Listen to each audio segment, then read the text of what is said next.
Pada suatu masa yang sangat lampau, ketika alam masih dianggap sebagai saudara dan setiap hembusan angin dipercaya membawa pesan kehidupan, hiduplah seorang gadis muda bernama Nara Bening. Kau mengenalnya sebagai sosok sederhana yang hidup di pinggir sebuah perkampungan kecil, jauh dari hiruk-pikuk dunia. Sejak usia belia, Nara telah kehilangan orang tuanya. Tak ada tangan yang menggenggamnya ketika ia jatuh, tak ada bahu untuk bersandar ketika malam terasa dingin. Namun, dari kesendirian itulah tumbuh hati yang kuat dan jiwa yang penuh empati. Untuk menyambung hidup, Nara bekerja di rumah seorang perempuan berada bernama Nyai Ratna, yang terkenal di kampung sebagai sosok kikir dan keras hati. Setiap hari, engkau bisa melihat Nara berjalan menunduk sambil membawa keranjang cucian, menahan lelah, menelan kata-kata kasar, dan tetap mengerjakan tugasnya tanpa membantah. Ia tidak membalas keburukan dengan amarah.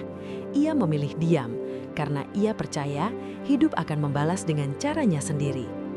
Suatu pagi yang cerah, saat embun masih menggantung di ujung dedaunan, Nara diutus untuk mencuci pakaian di sungai. Sungai itu mengalir tenang. Airnya jernih seperti cermin yang memantulkan langit. Bagi Nara, sungai adalah satu-satunya tempat ia bisa bernapas lega, tempat ia berbicara dengan dirinya sendiri, dan tempat ia mengadu pada alam. Bagai kau membayangkan Nara sedang membasuh pakaian, tiba-tiba air di hadapannya beriak. Seekor ular besar melintas perlahan. Seketika, tubuh Nara menegang, jerit kecil lolos dari bibirnya. Namun anehnya, ular itu tidak menunjukkan tanda-tanda menyerang. Ia bergerak melingkar, seakan menari mengikuti alunan angin.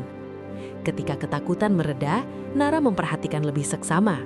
Kulit ular itu tampak rusak, bersisik tidak utuh, dan penuh luka. Saat itulah, rasa iba mengalahkan rasa takut. Kau pun mungkin akan ragu, tetapi Nara memilih mendekat. Dengan suara lembut, ia berbicara, seolah ular itu mampu mengerti. Dengan keberanian yang lahir dari ketulusan, Nara membawa ular itu ke rumahnya yang kecil. Ia merawatnya dengan penuh kesabaran, membersihkan lukanya, dan memberi makan secukupnya. Setiap kali kulit ular itu mengelupas, Nara membersihkannya, lalu membakar bekas kulit tersebut agar tidak menimbulkan penyakit. Namun, keajaiban pun terjadi. Dari asap pembakaran kulit ular itu, tiba-tiba muncul benda-benda berharga. Emas, permata, dan kain-kain indah seolah hadir tanpa asal. Nara terkejut, bahkan sempat takut. Tetapi ia tidak serakah. Ia mengambil secukupnya dan menyimpannya dengan hati-hati. Hari demi hari berlalu. Tanpa disadari, hidup Nara berubah. Ia tak lagi kekurangan. Namun kekayaan itu tidak mengubah sikapnya. Ia tetap mengenakan pakaian sederhana, tetap berjalan dengan senyum lembut, dan tetap membantu siapapun yang membutuhkan. Ketika tetangga kekurangan bahan makanan, Nara hadir tanpa diminta. Ketika anak-anak yatim membutuhkan bantuan, Nara hadir tanpa diminta. Kabar tentang perubahan hidup Nara menyebar ke seluruh kampung. Banyak yang heran, banyak pula yang iri. Hingga akhirnya, kabar itu sampai ke telinga Nyai Ratna dan putrinya, Laras Kirana. Rasa dengki mulai tumbuh. Mereka tak tertarik pada kebaikan Nara, melainkan pada sumber kekayaannya. Dari balik tirai keserakahan, mereka mulai mengintai, mengamati, dan menyusun niat buruk. Dan disinilah benih malapetaka mulai tumbuh.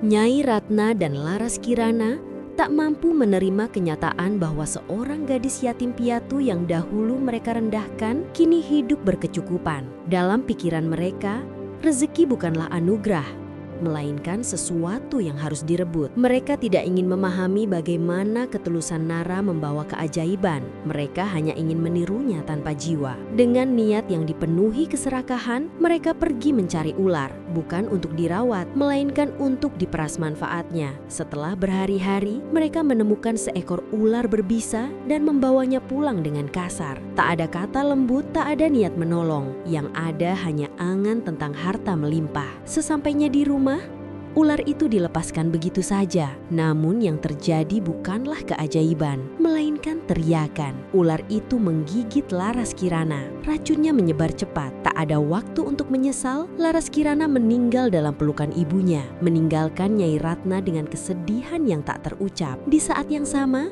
Di rumah kecil Nara, keajaiban sejati bersiap menampakkan diri. Ular yang dirawatnya telah sembuh sepenuhnya. Suatu sore, saat matahari condong ke barat, ular itu menatap Nara dan berbicara dengan suara tenang. Kau bisa membayangkan betapa terkejutnya Nara. Namun suara itu bukan ancaman, melainkan rasa terima kasih. Dalam sekejap, ular itu berubah wujud menjadi seorang pemuda tampan bernama Jakawira. Ia adalah makhluk yang dikutuk karena kesalahan masa lalu dan hanya ketulusan sejati yang mampu membebaskannya. Nara, tanpa menyadarinya, telah mematahkan kutukan itu. Sebagai balas budi dan tanda cinta, Jakawira melamar Nara. Ia tidak menjanjikan harta, melainkan kebersamaan. Nara menerima bukan karena kemewahan, melainkan karena ketulusan yang ia rasakan. Kulit ular terakhir berubah menjadi rumah yang indah. Namun bagi Nara, rumah sejati adalah hati yang damai. Mereka hidup bahagia, membantu sesama, dan menjaga alam sebagaimana alam telah menjaga mereka. Konon, tempat itu kemudian dikenal sebagai Desa Tiban karena rezeki datang tanpa disangka. Sungai tempat pertemuan mereka dinamakan Sungai Jodoh, dipercaya sebagai tempat bertemunya takdir, cinta, dan niat baik. Dan hingga kini, jika kau mendengar kisah ini, mungkin alam sedang mengingatkan kita, ketulusan tak pernah salah alamat dan keserakahan selalu menemukan balasannya.